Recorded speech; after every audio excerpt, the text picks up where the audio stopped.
Danny Bobby. Oh, yeah.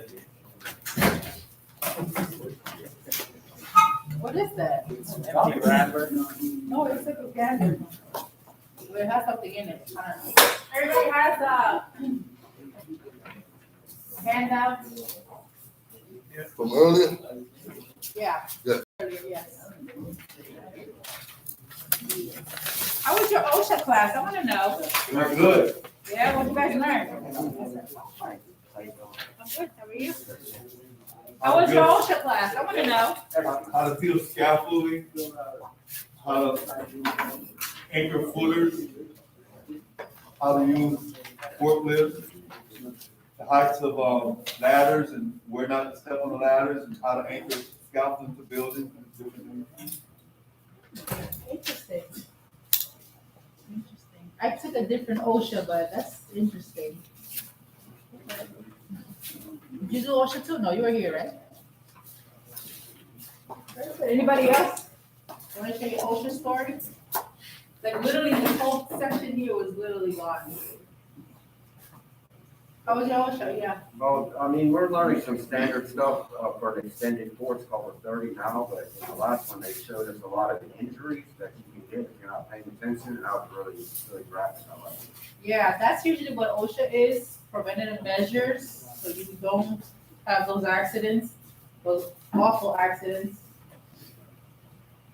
You okay with that news, Christopher? You are good?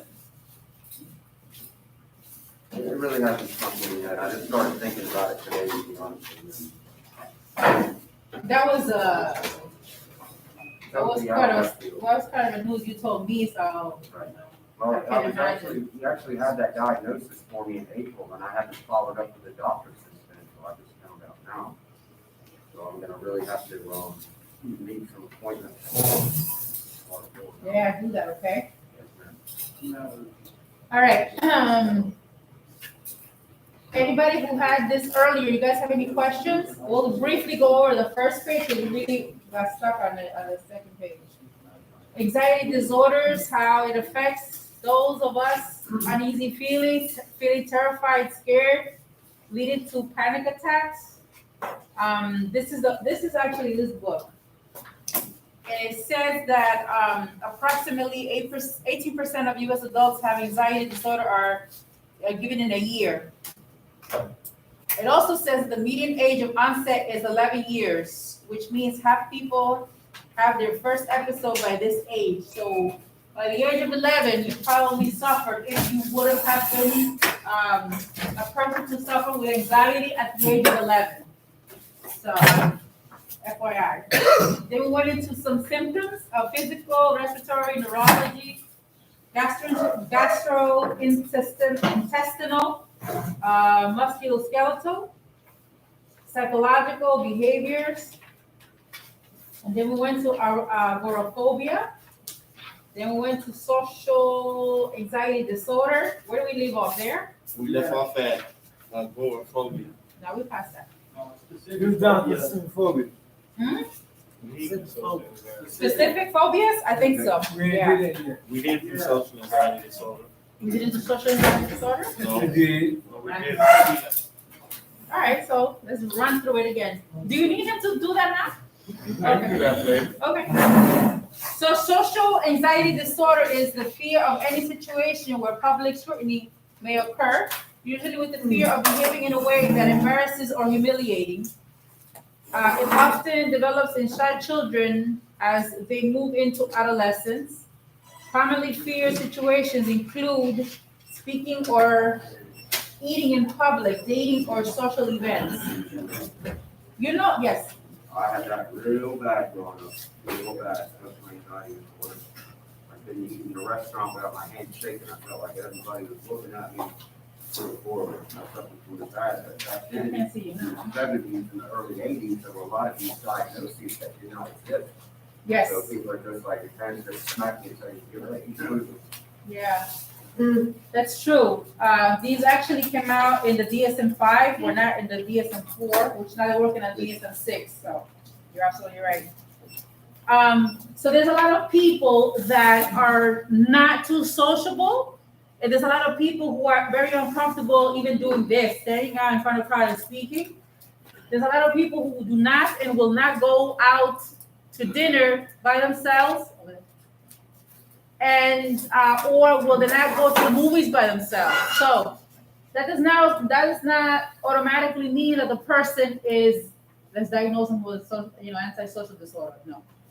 Yes. I was gonna say, don't you think it's kind of like a normal feeling to be, especially like, I would say, like speaking in front of people, especially a large crowd of people. Yeah. Like, it's probably normal to be like a little Uneasy. or, I mean, I guess the more you do it, the better you get at it, right? Yeah. But I'm saying, like, I mean, I feel like a lot of people probably get nervous to talk in front of a lot of people. Absolutely. Yeah. It can be a little. Yes. I've noticed like the difference, like the feeling that he's talking about, where you're standing in front of somebody and you feel nervous and kind of freak up. When you suffer from social anxiety disorder, wherever you're around people, you don't know you have that feeling all the time. Yes. It does not go away. It's not. That's correct. So you see on here it says that a lot of times children are very they're shy. The children are very shy. So technically, like if somebody said, "Oh, when you were young, mom would smack you," say, "Oh, just get over it, you'll be fine." But a lot of times, our parents don't do that. So we grow up being shy. We're not too comfortable around other people. We'd rather be by ourselves, to ourselves. But a lot of times, that is just the self-confidence, the self-esteem. So you got to be very careful. That's why I said don't self-diagnose. That doesn't mean that you are antisocial. No. Because a lot of it has to do also your childhood. Were you one of those kids that were very outgoing and you could speak to others freely without being embarrassed? Or you were those kids, or you were that kid that was more shy to yourself? Introvert. Right. So you have to be careful when you say things like this. And a lot of times the word antisocial or what's the other word people use a lot? It's so rude.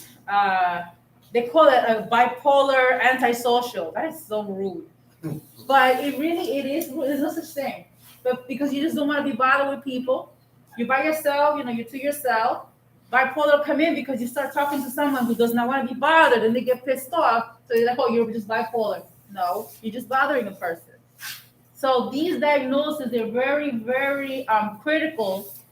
So it's very hard for anybody to say, well, you are antisocial because you just don't want to be around people. Put your mask on. Because there's a lot of people who are very uncomfortable. Can you do it in the bathroom, please? Because that's really gross.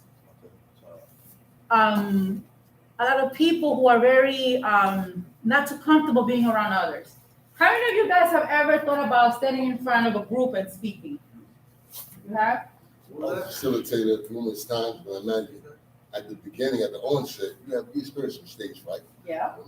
I think you get comfortable in your skin and you look around and you recognize that. It's just people ain't nothing. Yeah. Go ahead. Mm-hmm. Yes. We were sharing a meeting, chair. I was speaking at the meeting about my problems and stuff like that. In front of everybody with a microphone. With the microphone. Yeah. That was a larger crowd. Okay. We have that mic here. You have the mic. Yeah, mic. Like this time, yeah, stand up, speak right in the mic. I think the most, like, once my general manager wasn't around and I had to go, I was at the airport and the military came in to, basically, they had a proposal and I had to stand up and speak in front of a bunch of generals from like NORAD and stuff like that. Yeah. And that was pretty nerve-wracking. Really? Yeah. It was kind of- But this is your area of expertise. Like you know this stuff inside out. Yeah, no, we got the contract. It was a $75,000 contract every time the aircraft took off. And they did 3 flights a day for, I think, 12 days. So Wow. it was a lot of money to the company. I wouldn't be this conference, sir. $7,000. Yeah. Wow. I missed up what, $1,000. $73,000. Oh. We're playing state coffee. Per aircraft. Per aircraft. flight. Right. Nice sum of money. So everybody is different. Everybody's different at every different level in your life. There's some people who at first when they're younger, they're very shy to themselves, and as they get older and more mature, they learn more things. They get more comfortable, and something like this is very easy to do. Bless you. There are some things that people will grow in mature age and they will never do. They will never go out to eat by themselves. They will never go to the movies by themselves. They do not know how to be by themselves. And to a point that is kind of hard because there's going to be a point in your life that you are going to want to be by yourself, to kind of regroup yourself, put yourself back together, because you can't really do that when you have everybody else around you making noise and you just can't focus. But there's a lot of people who do not know how to be by themselves at all. Are we going to call them antisocial? No. No. Okay. So specific phobias are phobias of specific objects or situation. The most common are spider, bugs, mice, snakes, and heights. Oh God. Other feared objects or situations may include animal blood, injections, storm, driving, flying, and closed places. Because they involve specific situations or objects, these phobias are usually less disabilitating than agoraphobia or social phobia. Thank you. Disabling. Right here, bugs. Cannot do bugs. Cannot do bugs. That's why this camping outside thing, cannot do no camping. I don't care. The moon, the stars, I don't care. I don't like bugs. Those big lizards thing. Oh my, I see everybody like playing with them. What's up on a bug right there? What's up on a bug? What was that? What's up on a bug right there? Right. Scared for me. I think Brandon. Huh? Yeah, I had I for some reason, well, not for some reason, but anytime I go to the dentist, my anxiety. It's Dennis. Let's see. I mean, I'm going through it. Listen, when I was young, I was a little kid, my mom brought me to the dentist. I had to get like those silver caps in my mouth. And this dentist literally strapped me to the bed with like Velcro straps. And he put this fucking jack in my mouth and he jacked my mouth open. And it was just traumatizing, man. Ever since then, I go to the dentist and I'm sweating. My heart's pounding, like, it's not fun. I do not like the dentist. No. I mean, I gotta go to the dentist. And I've been going late. I went, like, the other day I went, and that shit was like, just a lady cleaning my teeth. I was like, I just barely heard she was like, do something like, quit moving in my mouth. Like, oh, this is bad anxiety. We were talking about restraining early. So think about it. Is it the fact that it was the dentist, or was it the fact that you were restrained? We were talking about that earlier. A lot of times when you are held back against your will, that's usually where the trauma come in. It's not so much what was done, it was the hold back. See, the thing is I told my mom after, I was like, that shit wasn't right. Like, something wasn't right about that. I was young too. I was little. I was only like maybe 7 or 8. And I told her, I was like, I'm never going back to that dentist. So what was it then? The dentist or the holding you back? I think it might have been the strapping me down. See, Like, the restraint. I was laying in bed and they literally put Velcro straps across my chest, across my arms. Yeah, they're kids. They move. And then he put this metal device in my mouth and he jacked my mouth open. And I'm literally laying there screaming. And after that, I was like, and then my mom brought me to a different dentist, and it was like, they didn't do those procedures like that. You know what I mean? Like, it wasn't the same. You're not supposed to restrain nobody. I don't know. This was like, That would freak anybody this was out. like especially a kid. 25 years ago. No, talking about that 7th Avenue. Did you have a little Spanish lady? Yeah. Spanish lady? Very nice. She's dealing No, I was very comfortable with them, but at the same time, I was still having anxiety. Like, Oh my God. Dexter put me at ease and was like, "Oh, she's real gentle. Like, don't worry, she's all right. Like, gentle center." But like, I still was sweating. Like, my heart was pounding. It's not a good thing. So think about it. Was it the fact that you were restrained and you had this capsule in your mouth, holding your mouth I think it was open. the experience. It wasn't so much the dentist going in there to see your teeth. No, it was probably more so that The it was restraint. more like a freak show. Strapping me to the bed and jacking my shit.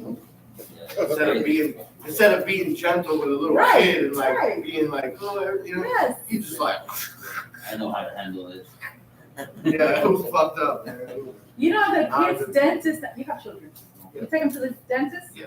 When they recline their seats, there's a TV Yeah, on the the TV ceiling. right there. They watch. So the Disney kids can shit. watch television. That's perfect. Yeah, my That's daughter's modern sitting watching me. shit, And I'm man. getting the TV. TVs like that. Why didn't they do that for us? Exactly, do that now. So there's a choice and you Get don't a have to, lollipop you later. don't have to be there if you don't want to, but they're perfectly fine just watching whatever they want right above the ceiling. Yeah, we didn't have that. Yeah, there wasn't an extra, I must admit, I didn't have that either, but I don't know about restraint. I Damn. promise. No, I believe you, man. As a matter of fact, in the first group, I spoke about that. That a lot of times, it's not so much the experience that you go through, it's the fact that somebody withheld you against your will and restrained you back, and that's usually what the trauma come in, because you want to go somewhere, you want to be free, but someone is holding you back, so you get scared. So fear, anxiety rises, and usually that's what takes over. And psyche, that's what messes you up. The example I gave was domestic violence. You start getting into an argument with the person, and you find the argument is fine, but then the problem really starts when the person wants to leave and the other one's trying to hold you back. Sometimes that's really where the problem is, that holding someone back. And if you are in whatever state of mind you're in, nobody wants to be restrained. Nobody wants to be held back. So, Let's be clear. yes. Just because you experience a moment or a situation where there's some fear involved, and say you're overcoming, because I remember I was a Delta Paint Company employee. Mhm. We paint the side of these buildings, bank buildings or whatever. Mhm. You start from the top. Mhm. And they tell you on the onset of the operation, do not look down. I mean, Mhm. and of course, I looked down. And then you have to gradually, both of us have an apparatus on each side of the platform Mhm. to lower you down. Okay. And you should do it so at roughly the same time. Mhm. Sometimes we're not actually in sync, you know what I mean? Mhm. And then you start imagining a million things going on here. You got the paint in the middle of the brush. So I had to overcome it. I pay attention. Do not look down. Just look at the wall ahead of you and up at the paint that you've already done. And defocus from the possibility of falling. And you overcome it. So I would consider it, but I did have a moment of fear. I was like 21. Overcome fear. You had your hand up, Christopher? Yeah, this is the type of subject where actually, like, I feel uncomfortable thinking about some things, but, on specific phobias, these are the type of phobias where you can actually do confrontation therapy with these things. Like, if you're afraid of bugs, like what I did is I just eventually, my mom used to say, she reached up and touched a big spider in the bed that freaked me out. But as I made myself more comfortable and realized this spider's not gonna bite me, now I'm better with it. But as far as the dinner, Yeah. I think that goes more towards the next topic. Post-traumatic stress. Okay. You have to be comfortable and you have to be able to accept what are your phobias by the time you do the confrontational therapy. Like I will use myself. I will not, they call it water bugs here. Roach. Whatever. Those things are cockroaches like this big. Whatever they're called. That's a pretty name for the ugly bug. That's a bug. They're huge. Oh my God, they're so big. Oh my goodness. Ugh, just a thought about it. But anyway, I can never do no confrontational therapy with that because I'm not ready to accept the fact that I can come near one, rather less touch one. No. It's just not, I'm not there yet. With the roach thing, I get it, but I went to a pet shop one time, they had what's called a Madagascarian hissing cockroach. Now, these things are about as big as the palm of your hand, and you buy them and they're pets. No. And finally, I got the nerve, and I let them put that thing in my hand, but that's how I got over bugs. I'm over it now. Really? No, I'm good.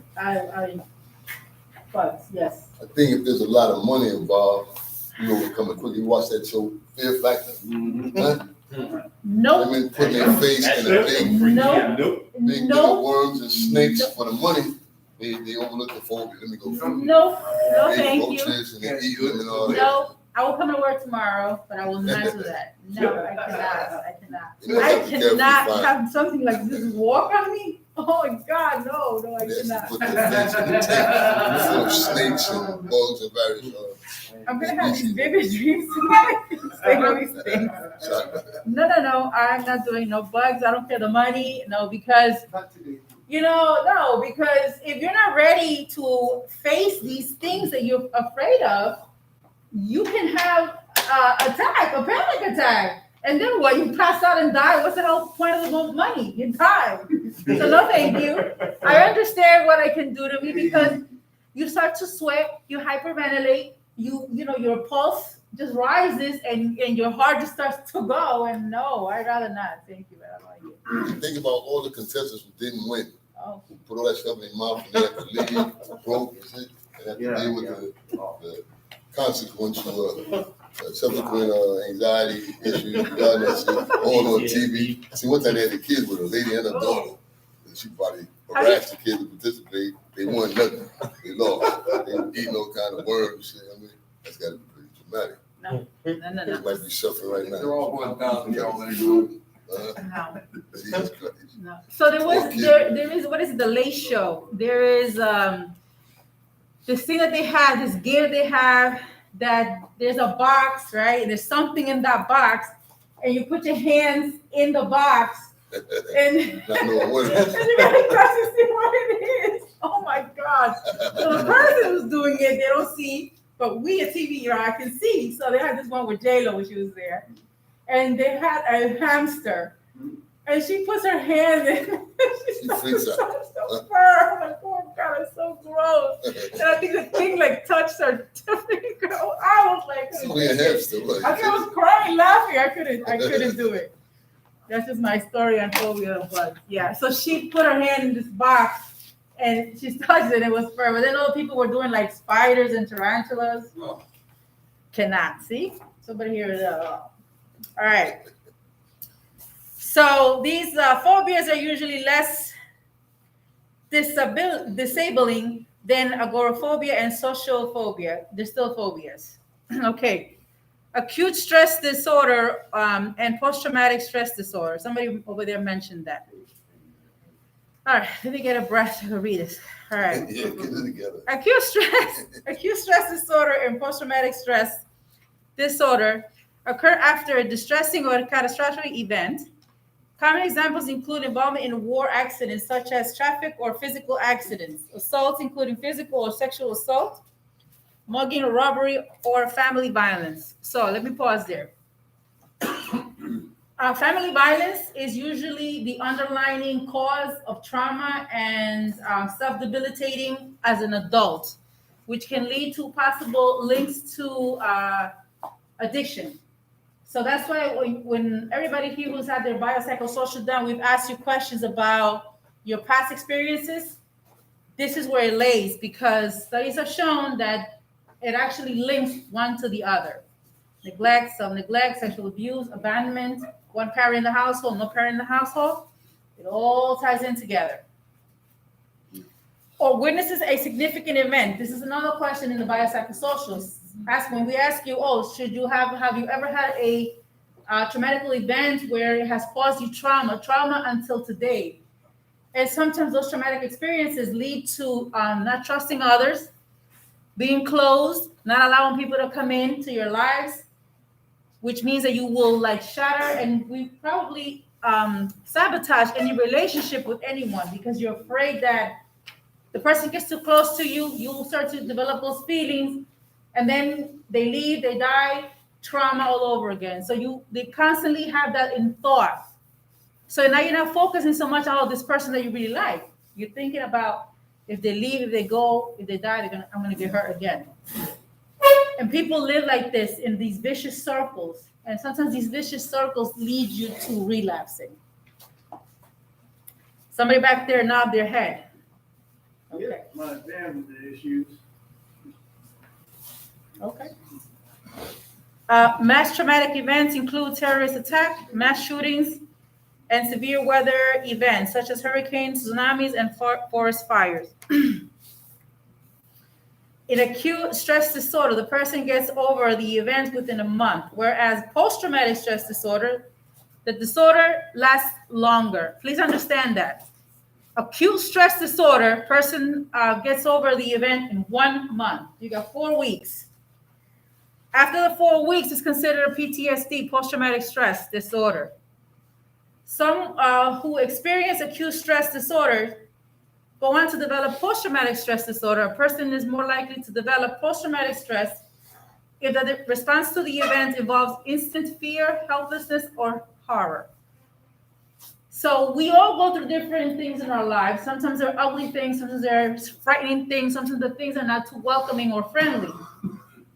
But if they cause you fear, they cause you horror, they cause you like me, like this phobia, crazy phobia, that's something that you might want to address. Bugs, who cares? I can live, not live, who cares?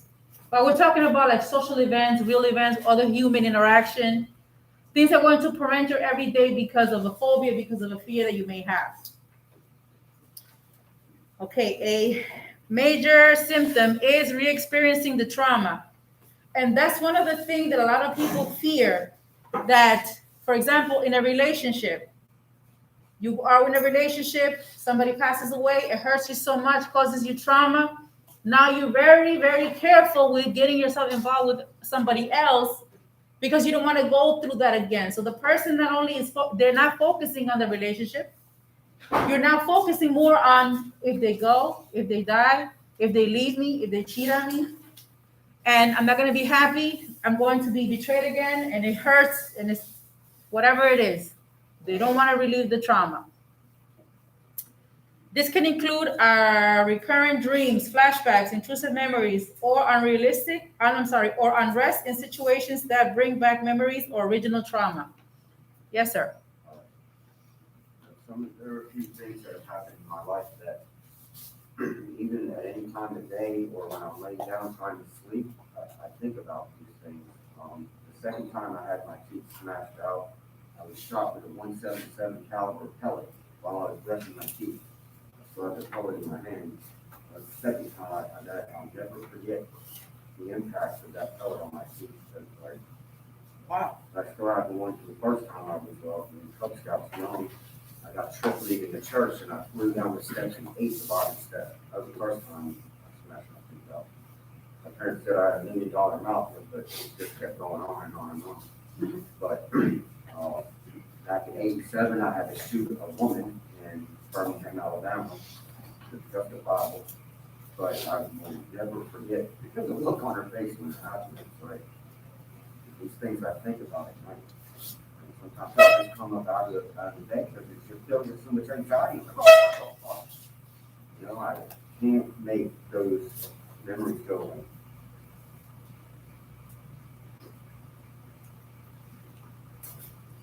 You know, this gentleman's story reminds me of the 60s and 70s in New York when I was coming up. This is post-Vietnam War.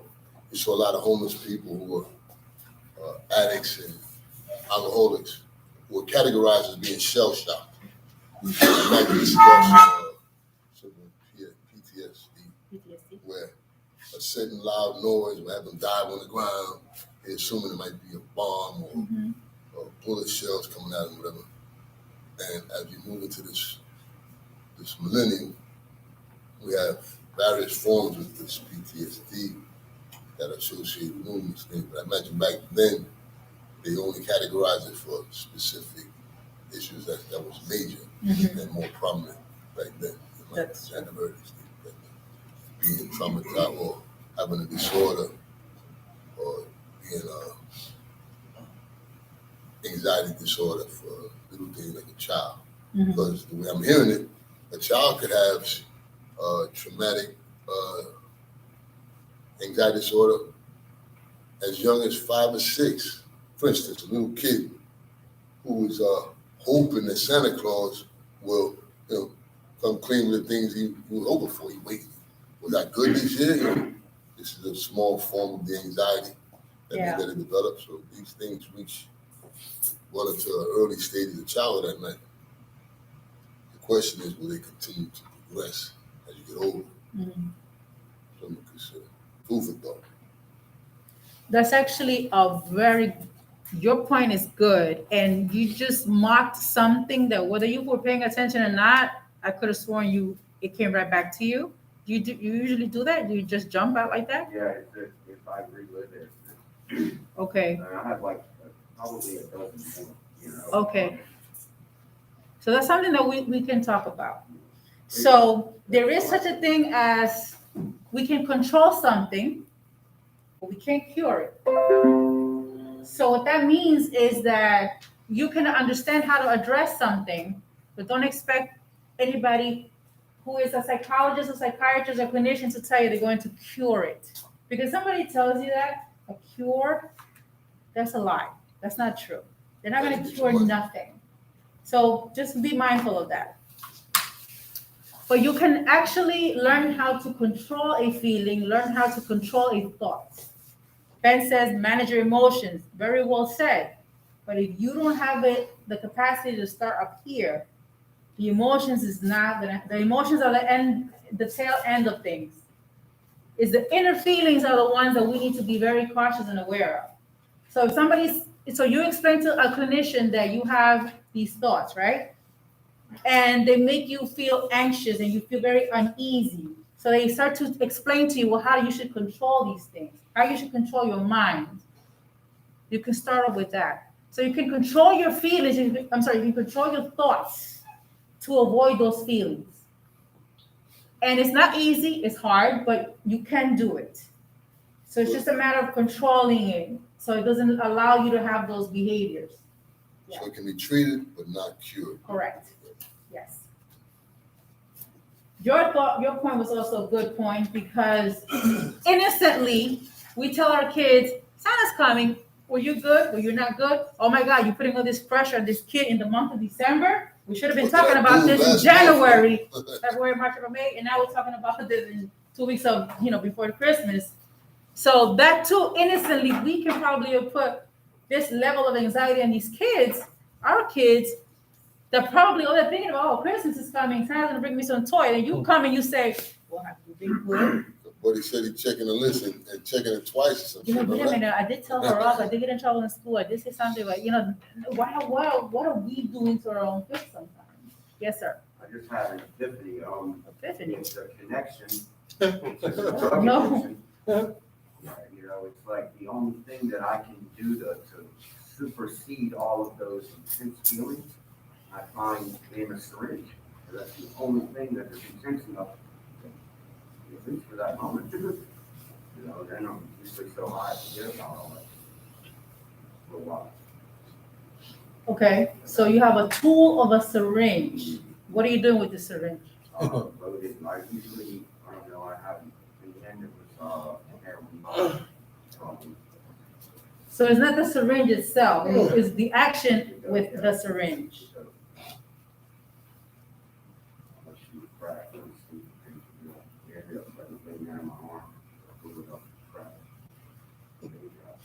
So now I see the correlation with what is connecting to that feeling. But it's the same, it's that same. We can talk about this in private, Christopher, but everybody do not confuse the urge to use with PTSD. Because a lot of people will say anything they can because they have the urge to use. And a lot of us will link the using with a epiphany, like you call it, which is probably more of a thought, and just the wanting to use. Well, I want to use now because I'm thinking about whatever. Control. Somebody earlier said to me, and I disagree, that you can have more relapses than good successes in treatment. Do you guys believe that? You can have more relapses than you can have good outcomes in treatments. Like you can have more relapses rather than successful discharges and treatments. It's possible. No, you have more successful, I will believe you will have more successful discharges than more relapses That's what I thought. throughout the United States. No, the person's talking about them. In general, he said, no, you have to have more relapses. Oh, he's talking about on a broad level? Or Right, right. What if you only been to the Status? program In twice, numbers? but he been in prison 20 times? Huh? Every time you got in prison, that's a relapse. Just with him? This is what, in general. Oh, in general, no, Yeah. in general. And this is why I disagree, because there's so many factors that go into a statement like that, Yeah. that you really can't just say, okay, yeah, you're right. If I mess up more and if I look for help, well, then that makes me a better person. No, that's not what we're saying. That's wrong. Because you're thinking about, okay, so then I'm going to relapse because there's always going to be treatment for me. Well, you can continue to think that way. You're going to still be the same cycle that you've been all your life. You're never going to get off that hamster wheel. It was a guy here that used to say the hamster wheel. And I never understood what he meant, but I understand what he meant. I understood what he meant at the end. So a lot of times, whatever we think is what we are processing, and it's the behavior that we have the behavior that we display. And a lot of times people will say, well, it's just the thoughts. No, you're romancing using, so you're going to tell me whatever you want to tell me to find an excuse to use. And when we start to see things like that, it's kind of like scary, because these are the type of person that we need to talk to some more. All right. You're good, Christopher? I'm great. Where did I leave off? I left off at, let me see, third paragraph to the right, second page. There is also there's also avoidance behaviors such as persistent avoidance of stimuli associated with the event, as well as emotional numbing, which may continue for months or years, and reduced interest in others in the outside world. Persistent symptoms of increased arousal also can occur, such as consistent watchfulness, irritability, jumpiness, being easily startled, outbursts of rage, or insomnia.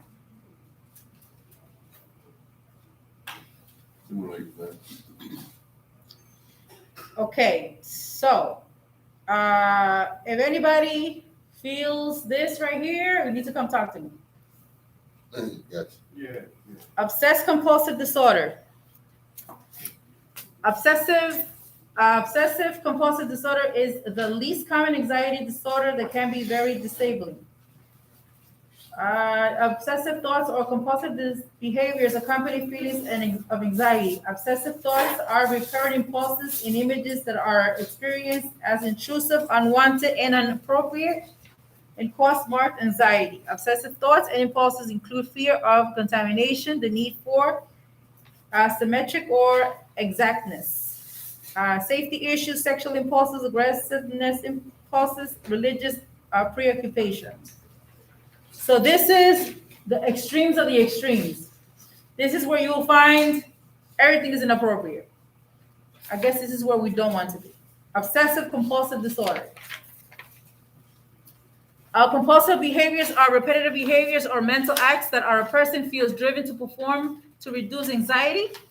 Common impulsion include watching, checking, repeating, ordering, counting, hoarding, or touching things over and over. You guys have seen that, right? People come, touch, count, recount, redo, wash your hands over and over again. This is also the one that will use the thought as an excuse to do what is it that they want to do, because they are actually diagnosing themselves. Makes anxiety, depression, and substance use. Many people have anxiety problems that do not fit neatly into a particular type of disorder. It is common for people to have some features of several anxiety disorders. A person who experiences a high level of anxiety over a long period will often develop depression. So many have mixed anxiety and depression. We said that earlier. Do not mix the two together. This is literature. This is not for anybody to be like, oh, I think I have. No, you don't.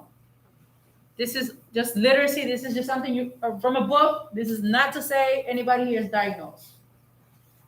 Substance use frequently occur with anxiety disorder as a form of self-medication. Alcohol and other drugs can also lead to increased anxiety. Okay, a person who experiences a high level of anxiety over a long period will often develop depression. Some have a mixture of anxiety and depression. Please do not mix the two. They're two different feelings. There's two different acts. They're two different altogether. They do not nearly come close at any point. Now, a lot of people will say, well, they suffer from anxiety. That's fine, but you have to be medically or psychologically been diagnosed that you have anxiety. Not because you're reading something and you feel that's what you have, so there you are, you're diagnosed. No, please don't do that. And depression is something very serious that should not be taken lightly. So we all know that depression leads to suicide, self-harm, and harm of others. It also leads to people getting Baker Act, which is some of the things that we really do not like doing because then they get restrained. Now, the person who was feeling sad, depressed, uneasy, are already scared, already confused, already going through fear, and who knows what's going on in their heads? Because they might also have hallucinations that we don't know about, but they're battling it in their head, in their ear. So they're trying to get away from whatever it is that they think that they are. There comes this big guy trying to restrain this person. What are they going to do? Fight. Flight or fight. Then, the charges come in, then you smack this one, you punch this one. But in all reality, we don't know exactly what that person mentally was going through.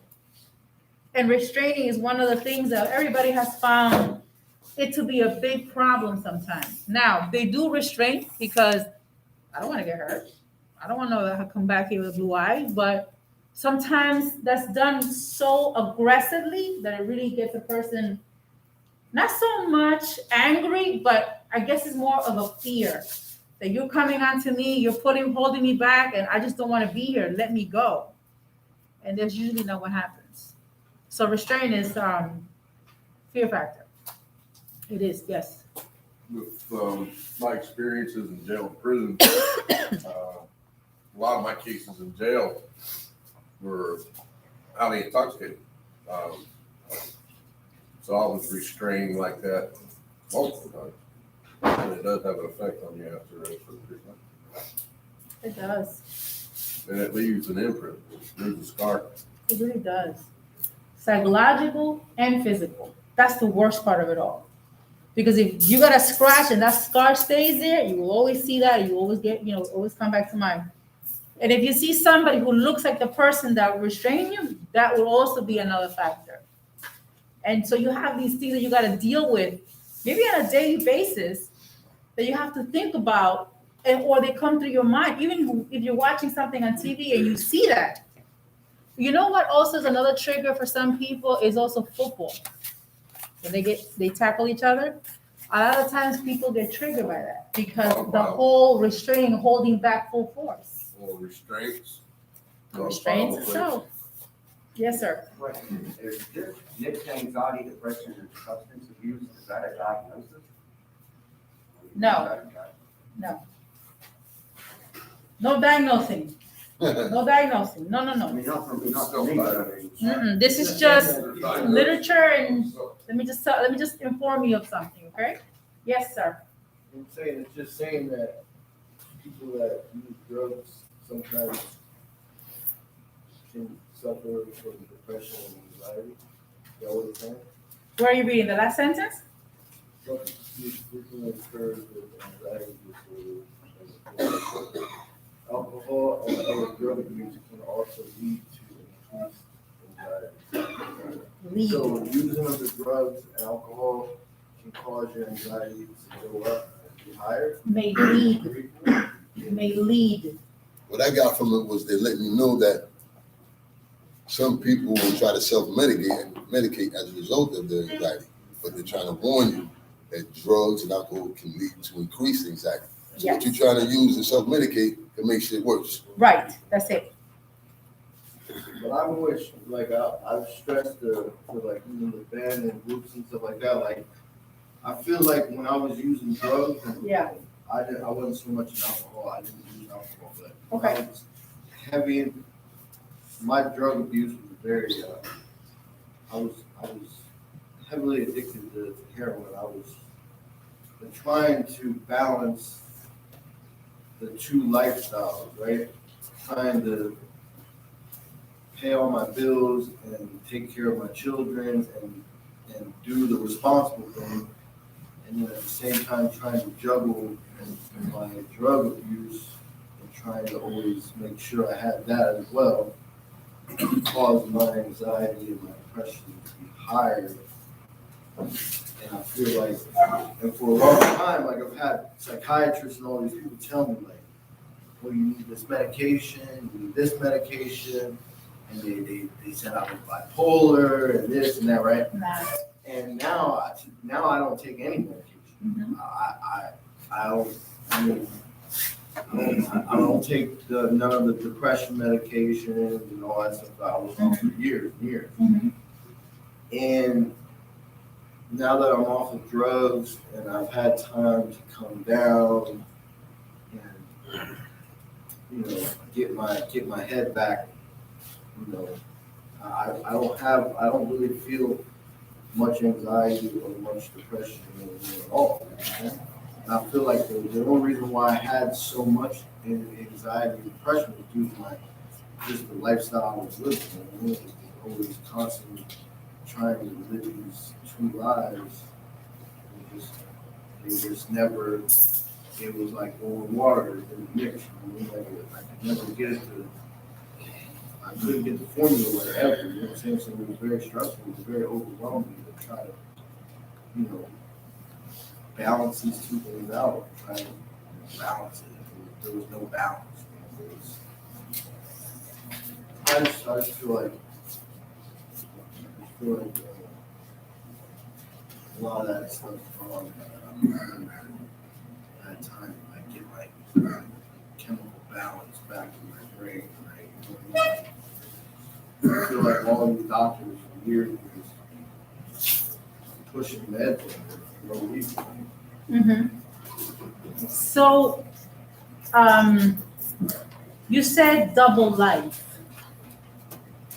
It's like your life, your family, your wife, over here, All my kids, your children, the co-parents, your children, your family, right? This is you, Brandon. This is the guy. But you had a fantasy. That's the fantasy you can never really say, I'm going to control. Because it's a fantasy that takes over you, your mind, your soul, your body, your thoughts. And before you know it, you're right there. So double life is like having your wife, your co-parent, your children, your family, but you got a chick on the side. She's like, hey, Brandon, are you going to come over? Hey, hi, you want to meet up with me in the beach? Hey, you want to go get some drinks? Hey, but your co-parent said, Brandon, the kids need, can you help me make lunches for tomorrow? You gonna come by? Because I'm waiting for you. Good. That is a double life you're gonna try to control. There's no pill that's gonna fix that. You're gonna have to choose this one or that one. It's like a relationship. Drug is also a relationship.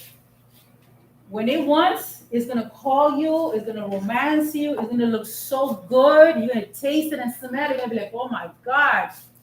You're in here playing with the kids and all of a sudden the thoughts. Something on TV, oh my God. So it's a double life, you said it yourself. There is no pill, there's nothing, a quick fix, there's nothing that can actually tell you, this is gonna cure your double life. The children's life and the romancing bad life. No, you're gonna have to tell yourself, I'm not doing this anymore. I don't care how good it looks.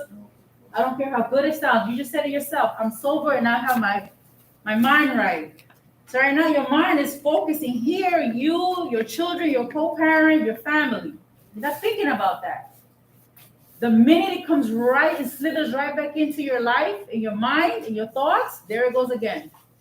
Now you're gonna start again with the double life. That's why a lot of us don't cheat. I cannot lie to save my ass for the world. So I wouldn't dare to cheat. There's no way I can balance this guy and my husband at home. That's why I don't cheat. There's no way I'm gonna have a face to go home knowing I've been doing whatever over here. No. That's why I don't have a double life. And that also goes with drugs. And this is why I tell you, because when you use drugs and you are on alcohol, whatever it is that you use, you're not thinking straight. Your mind is not right. You're absolutely right. And you're over here doing whatever you're doing, but guess what? You gotta sober up, clean up, take a shower, wash up to go home. Thinking and praying, they're not gonna smell it, they're not gonna see it. Are they really? So I make these comparisons and I use myself, I don't care. Because I want you to see the real reason why. A lot of times people say, oh, I just don't understand why. No, you do know why. Just nobody has told you why. Is there a cure? No. Is there a quick fix? No. You probably spend thousands and thousands of dollars, these doctors telling you all this shit that it was a lie. They just wanted to give you this pill so you could probably calm down, ease off, be more relaxed, state of mind, so you don't think about that. But you probably were thinking about it the whole time, and now maybe more. Because now you were in a pseudo stage, you weren't really clear. Make sense? We sit and listen to you, and you're very upfront and honest about the fact that you got quacks out there that will purposely misdiagnose us, right? Yes. Just to get us on medication. Yes. You must be a little angry. And money. That's Your money. money, of course. That's the bottom line is money. But it's got to be a bit unnerving and unsettling for you to know that people in a similar line of work as you are doing this and they see the damage it causes. You've been misdiagnosed, got them on drugs, got them chasing this, that, all these delusions. It could have been far more helpful if it was perfectly honest instead of looking to fill their pockets up with this poor individual. It is. It's actually gut wrenching, and it's sad because a lot of you guys, if not some, more the majority, have children. You guys are sitting here. Your children, your co-parent, your wives, whoever, your family. So the quick fix is, let me put him in jail. Let me put him in a program. Let me put him in a hospital. Let me put him in a psych ward. Let me put him in a state hospital. Let me fix him, right? Let me fix the problem. But the problem, there's a family. There's children involved. There's people out there who are getting affected by this. You're not there. Like I say, the holidays are great. They're beautiful, but not to everybody. Some people despise holidays because it's another chance, a reason, an opportunity to say, you know what, let me go get a drink. Let me go to the bar. Let me go hook up with my friends. Let me go to this party. You don't know what can be there. So it does bother me. It does bother me a lot because there is an effect that if they pull you out of your house, everybody in that nucleus just got broken because you're absent. You're not there anymore. Remember, those kids, when they come home at 5, 6 o'clock in the evening, you're either there or you're coming. And now all of a sudden, there's no you. And that takes a lot on a child. They teach a course in Florida Department of Corrections, and it's probably the one thing that made me think more cognitively about every action that I do, and that is victim impact. Do the victimless crimes, whatever you think you're doing, you don't realize the impact that you're making. The family, the friends, the kids, those ones stuff. They're all hanging out on the field. Yeah, and piggyback what you're saying, Gary, the word victim. A lot of times we grow up from children to adolescent to early adulthood, and we start to display these behaviors. And then you have somebody who's a wise ass and says, oh, you're just playing the victim. Stop being you're too emotional, stop playing the victim. But you don't understand why this person is so emotional. Because maybe their parent was taken away from their home. Maybe they didn't grow up with their parent. Maybe they witnessed something so horrifying that, again, a relationship, a person who is close to you, you come and you pull yourself away from them. Now you let them to believe whatever they want to believe. That person, you don't understand what that has done to that person, or maybe to yourself. A lot of people have said, I'd rather not get near nobody because I don't want to get hurt. I'd rather say to myself, because every time I get close to someone or someone comes close to me, I get hurt. So a lot of the times, the words that we use also can be very hurtful to somebody who has been through some type of specific trauma when they were younger. The word victim, the word too emotional, crybaby, you love too much, you like to get too attached, things like that. All right, 5 minutes. What do you guys think about this This is so far? Very informative. That's very informative. And it's what it is. It's informative. It's not, like I said, respectfully, not diagnosing no one, not putting no one in the pedestal, no one spotlight. But sometimes we need to hear these things from a different end than just reading it. Because sometimes when we read it, we are reading it. We might have a different perception of what is really being said. And sometimes when we have suggestions and somebody shares experiences, sometimes it makes a lot more sense. Makes you less apt and quick to judge someone based on the behavior that might be the direct result of some earlier trauma. Say, Categorize this guy. really, Bobby? Oh, sorry. You said it. I asked him to see if my finger was. No, you stop cares? lying. And then you go lie. Well, you're absolutely right. So what happened if that would have traumatized him to get up and punch you in the face? Okay. I'm sorry, Jackie. I apologize.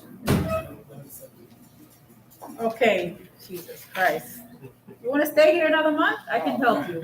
I was just saying that my finger looked crooked. Ooh. I asked you. And then you go lie. Middle finger, yo. Let's do the footage. Let's see what Dalia will say about that. Yeah. Roll the tape. Back. Play it back. Okay. Any questions?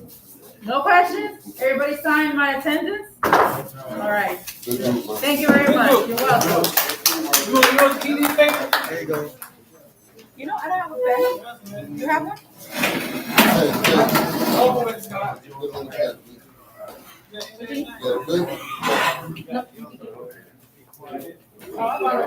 just attending. I'll go ahead and take it.